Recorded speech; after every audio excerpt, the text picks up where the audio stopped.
Hello everyone, welcome to Day in 15 Minutes, a current affair initiative by New IAS. In today's session, we'll talk about the current affair topics of 10th and 11th July. So these are the topics we're going to talk about in today's session: Himalayan Yak, Delimitation, Libor and Myfor, then Internet of Things, Meghdatu Dam and heat waves. So without wasting much time, let's start. And the first topic we're going to see is Himalayan yak. In a first Himalayan yaks to be insured, and because of this, and the Himalayan yak was in news, and we all know that the environment related questions are based on the current affairs, and one of those areas from which most of these environment questions are coming from is species. And keeping this in mind, the Himalayan yak as well as the wild yak is really important for this year's prelims examination. So Himalayan yak, it's an endemic to Tibetan plateau regions. Okay, this is basically domesticated for their high milk production, and they are easy to maintain. Actually, they are easy to herd and they are easy to maintain and tractability. Okay, and these in Himalayan region, because of the lack of trees, this dried dung of the Himalayan yak can be used for the producing fire. Now, from the perspective of the UPSC examination, it's not just the Himalayan yak which is important. As I told you, Himalayan yak is the domesticated version of the wild yak. So we should also be studying regarding the wild yak. Okay. So here wild yak, the scientific name is given here, and also it used to be, it used to extend from the Himalayan regions all the way up to the Lake Baikal in the Siberian regions. We have seen the picture of the Himalayan yak earlier. It has long coat and all, so it needs cold temperatures. It cannot survive in warmer climate. It needs cold climate, and that's the reason why it is limited to these Tibetan plateau regions.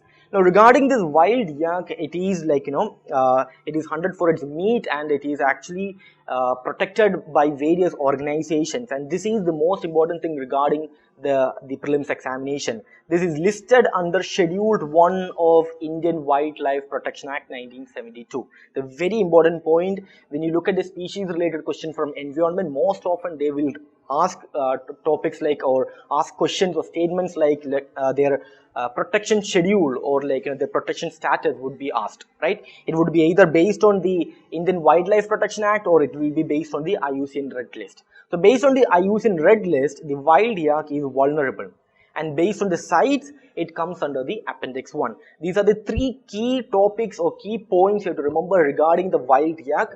So wild yak, it is endemic to these Tibetan plateau regions. It needs cold climate. It's a milching animal, we are using it for because of the high milk production. And also remember the current affair, why it was in news, it was given for the first time the Himalayan yaks were insured. Okay, and that's the reason why it appeared in news. So anyway, I hope it's clear now, and we'll move on to the next topic. The next topic is delimitation. Okay, delimitation. So basically what is delimitation means? As the time changes, the population size and the demographies would change, right? So when we come up with these territorial constituencies, we need to consider the geographical area and the changing population scenario. So delimitation is a process in which the territorial constituencies are redefined so that we can accommodate this changing population scenario. This is what is basically delimitation is. In India's case, we have multiple times we have done delimitation, and recently it was in news regarding the Jammu Kashmir region. We all know that the Reorganization Act took place, and thereby the delimitation was necessary. Okay, so these are basics regarding the delimitation. Now we'll see the most important details regarding the delimitation from the perspective of the prelims examination. So delimitation is the act of drawing boundaries of an assembly or Lok Sabha seat. Basically the constituency, the territories of these constituencies would be redefined. Okay, it would be redrawn, the boundaries, and to represent the changes in population over the time. This is one thing you have to keep in mind. The territorial boundaries are redefined based on the changes in the population over the time, right? Now the basic objective is to redraw boundaries based on the date of the last census. Now this is also a key point. So if we need to change the territorial boundaries based on, the constituency boundaries, So we need to depend on a population data. So the official data is the last census, right? So based on the 2011 census, the delimitation the process is going through this region, the Jammu Kashmir region. Now the key aim is to have equal representation to equal segments of the population. So what this means is that why this delimitation is needed is that if you're not using this process properly, what happens is that the geographical extent or certain particular region would be having an undue advantage for a certain political party, right? So if we are doing this, if we are maintaining these boundaries, or if we are redefining these boundaries based on the change in the scenarios of the population, we can make sure that equal representation for the equal segments of the population can be ensured. This is the basic aim of the delimitation. Now, this exercise is carried out by the Delimitation Commission. Now, whenever we need to go through this process of delimitation, the government would set up the Delimitation Commission. Now, this Delimitation Commission is appointed by the President. Also, it works in collaboration with the Election Commission. And if you look at this Delimitation Commission, we need to, again from the perspective of prelims, we need to know this Delimitation Commission is composed of whom? Okay, so it's basically retired Supreme Court judge, then Chief Election Commissioner, and the State Election Commissioner of that respective state or region. Okay, so this is all regarding the delimitation. I hope it's clear now. Now, it's a very important topic, and you maybe can expect questions regarding Delimitation Commission or its objectives, or the who all are there. I mean, part of these Delimitation Commission can also be asked, right? Now, also you have to keep in mind that this is not the first time we are doing the delimitation, right? We have also done it before, okay? And it is also based on the last census data, right? Now, the next topic is regarding the economy and money and banking, Libor and MIFOR. Okay, so goodbye Libor. That's what based on this, this topic has been in news for some time. Like Libor, it's basically an interest rate. We'll look at more regarding what it is, but keep this in mind. This is an benchmark for the interbank trading in the global scenario. Okay, so based on this rate, the Libor, they would be trading the basically financial assets. Okay, and also the exchange of currencies and all are being done based on the Libor. Now it is decided that we need to change from the Libor. The transition from Libor is going on, and because of that, Libor and MIFOR was in news, right? Now let's take a look at what are the more details regarding the Libor and also MIFOR, right? So anyway, Libor, London Interbank Offer Rate. As I told you, it's a benchmark rate which the global banks mark their transaction, right? So this actually is an UK banks, right? Their lending rate, and based on those average data, right, it is acting as a benchmark rate through which the interbank trading and transactions are taking place, right? Now, Libor is administered by Intercontinental Exchange. Intercontinental Exchange is a key key point regarding the prelims examination. It is used for pricing of interest rate swap, currency rate swap, as well as mortgages.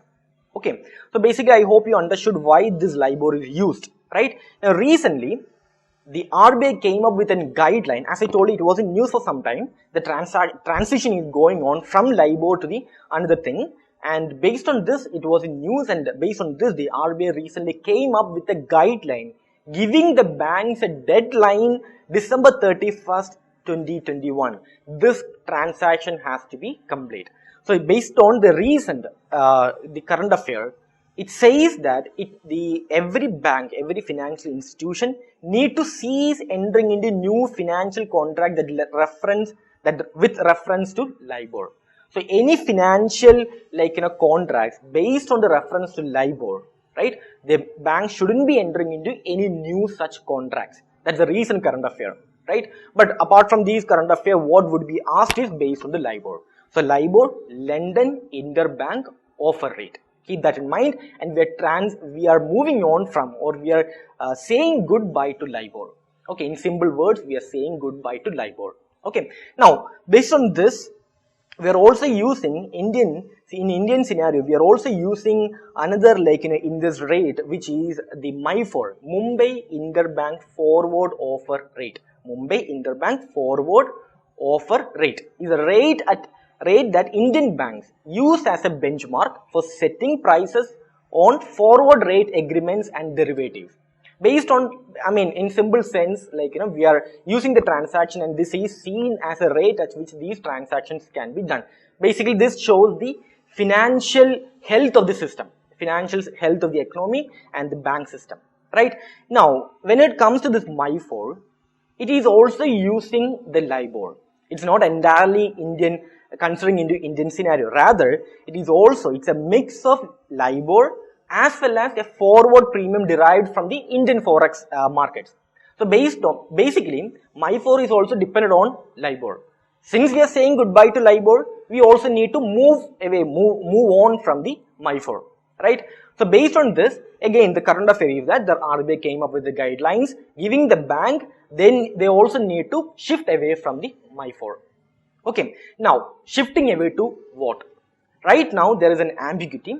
Clearly they haven't said what we are going to do, but most probably this would be the secured overnight financing rate. It is going to be widely used. As of now, the central banks like say SBI is already using the secured overnight financing rate. So these three keywords you keep in mind: Libor, MIFOR and secured overnight financing rate. Okay, now this is based on the US Treasury market transactions. US Treasury market transactions.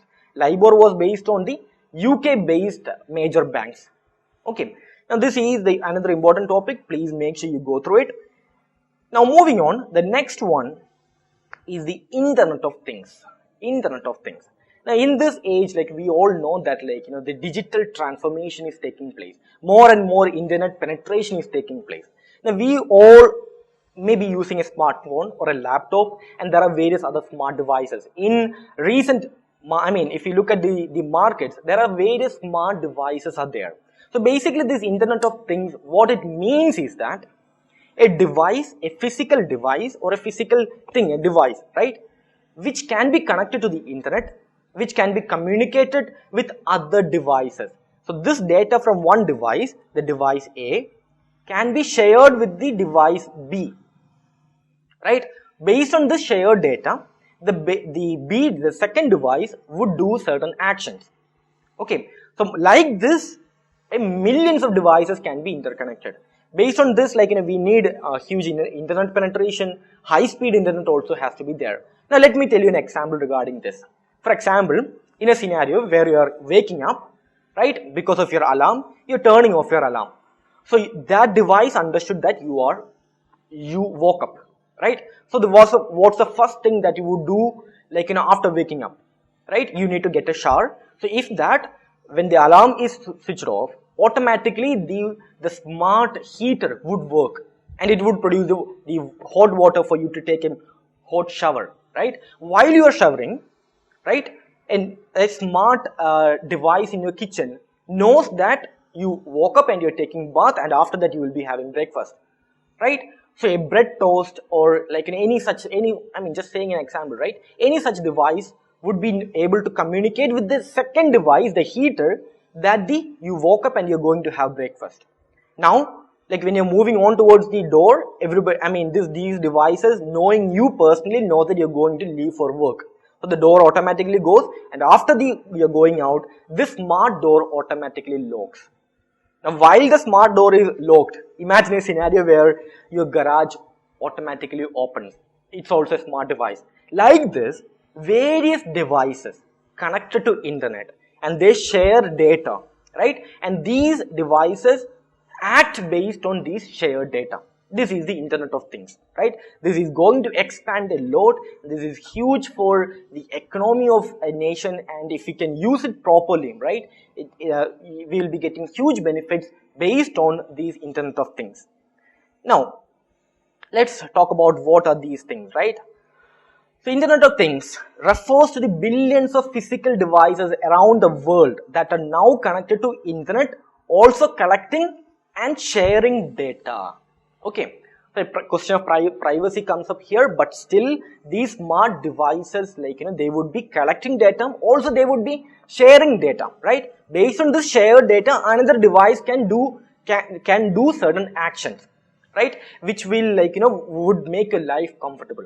Then the Indian government outlined a plan to leverage IoT as a part of Digital India mission. This is one way in which, like, this topic is related with prelims. More often, like, this topic is more of an mains topic. Like, you have to answer this question from the perspective of, say, the GS3, the science and technology part. That syllabus, like, you may expect a question based on this. But apart from this, from the perspective of prelims, right, it is important for the Digital India mission that you keep in mind. Also, there are these 100 smart cities. You all know that the government is having the mission of 100 smart cities. For that too, the IoT would be really important, right? Now, Ministry of Electronics and Information Technology, they drafted an IoT policy, seeks to establish committees to govern and drive IoT specific initiatives. Okay, IoT specific initiatives, which means that the policies, right, the things that we are going to do next, like the Digital India mission or the Smart City program, they should be integrated with the IoT, right? So that the productivity would be higher, so that it would be more convenient, and the human life would become more comfortable, right? And if properly used, an economic gain can also be attained through the Internet of Things. Log into neoias.com, go to courses and click on current affairs. Select CAP 2021, proceed to checkout and pay. Okay, moving on to the next topic.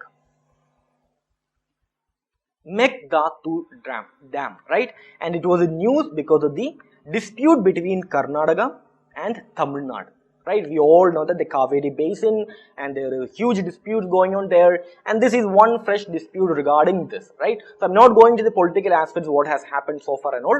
You have to keep this in mind, where is this dam and which basin it is and which river it is part of, right? More often these topics, like, this dam directly can be asked. It hasn't been set up yet, okay? So there are various, like, the issues going on between the two states, and regarding this, because of this Meghdatu Dam, the Kaveri river is important, right? So we'll talk about the Kaveri, and before that you need to understand where is this Meghdatu Dam, right? So it is in the border, it is located in Karnataka, 4 kilometers away from the Karnataka-Tamil Nadu border. Okay, now this is, through this region the Kaveri is flowing, and the Karnataka government want to, like, construct a dam or a reservoir here, so that they can, like, provide the drinking water for the Bengalorean metropolitan city. Okay, and obviously the Tamil Nadu is objecting that, right? So basically this is where it is located, that you have to understand. It's part of the Karnataka, right? Not part of the Tamil Nadu, and it's on the Kaveri river. Now, where is Kaveri? A quick revision regarding Kaveri. It's not a current affair topic, rather a conventional topic. The Kaveri rises from Brahmagiri hills of Kodagkur district in Karnataka, right? And the three basin states, the Kaveri basin shared between three states, Tamil Nadu, Karnataka, and for a lesser extent Kerala, right? And major tributaries of Kaveri include Kabini, Bhavani, Amravati, Suvarnavati, Hemavati, and Arkavati. Okay, and some famous waterfalls also is located along the Kaveri river. So make sure you know what is Meghdatu Dam, as well as where it is located, and the Kaveri basin and the tributaries and the origin of the Kaveri river as well is really important. Now moving on, the next topic is heat waves. Heat waves. Now heat waves, this is in news regarding, right now this is in news regarding the North American region. Canada as well as US, they are going through one of the record highest heat wave situations in the history, and we cannot help but think about the climate change. We all know that there is carbon emissions increasing, and we are facing a huge threat, which is global climate change. Now because of these global climate change, these kind of extreme events, extreme weather events, their intensity, their frequency, they would increase, right? And we all know that, like, the global average temperature is increasing, and there are topics like, say, Paris Agreement, UNFCCC related with this, right? This heat wave situation in North America is again attributed to the climate change. A recent study came that without the human induced climate change, this much intense condition wouldn't be possible otherwise. That was the brief what that study meant. Okay, so heat waves, what is heat wave? Because of this incident, right, heat waves are important. I'm not saying that this was the only reason why heat waves was in news. Rather, in India's case also heat waves were in news, right? So usually heat waves are from March to June. Now first of all, what are these heat waves? It means prolonged period of higher than normal temperature is called as heat waves, right? And when you go to the IMD's website, there are various classifications say 4 to 5 degrees Celsius, 6 to 7 degrees Celsius, like that, right? Which is not very important for the prelims perspective, but you have to keep this in mind. What is this event? Heat wave means prolonged high temperature, abnormally high temperature, more than the normal maximum temperature accompanied with the humid weather would cause the heat waves. Now in India's case, heat waves has to be interlinked with the local wind called as Lu. Local wind called as Lu, which is a dry, warm wind blowing from the Pakistan, Afghanistan region into the Indian regions, right, the northwest and central regions. So this Lu increases the intensity of the heat wave situations in India. Now heat waves, as you might know, it can lead to direct death due to the heat cramps, and it can also cause wildfire situation, as we now see in the California, right? Sometimes the fire tornado as well was in news regarding the heat wave situation in the North American regions, right? Similarly, in India's case, you remember this usually takes place in March and June. Now, why between March and June, right? Why between March and June? This is a time when the apparent position of the sun is in the northern hemisphere. So since, we all know that the summer solstice position is there, which is in the June 21st. So on June 21st, sun's rays would be directly falling onto the Tropic of Cancer, right? Based on this time, during this time, the northern hemisphere experiences summertime. Now this is the time when the Californian wildfire would usually be in news. Now this time, a record heat wave is in news. And similar to this, another concept was in news, which is heat dome.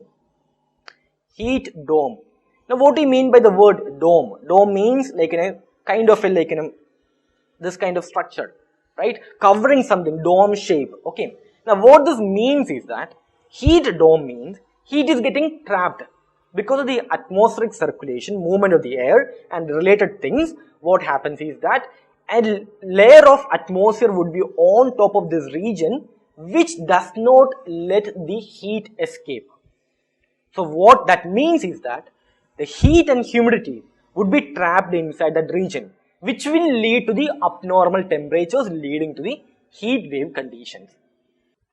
Next, we are going to discuss the answer for the previous question revision series. Like you all know that at the end of the video we will be discussing a previous question. So this is the question which we gave in the last video. Rajya Sabha has equal powers with the Lok Sabha and we got so many comments from you, and most of you made it correct. Good work everyone. The right answer is amending the constitution. Now Rajya Sabha has equal powers with Lok Sabha in terms of amending the constitution, which means that an amendment which is passed by Rajya Sabha, like if it is not passed by the Lok Sabha, it will not come into effect. But when it comes to the A option, matters of creating new All India service, right? The Rajya Sabha has more power than the Lok Sabha. So the A option is wrong, right? When it comes to C and D, Lok Sabha has more power than Rajya Sabha, right? So here the right answer is B, which is amending the constitutions. Next question, part of our previous question revision series, you can see on the screen. Please pause the video and find the answer for this and comment your answer in the comment box, and we'll discuss the answer in the next video. Now if you have been seeing the video till now, I hope you liked the video. Please like it, subscribe and share it with your friends. Thank you so much for attending the session. We'll see you in the next one.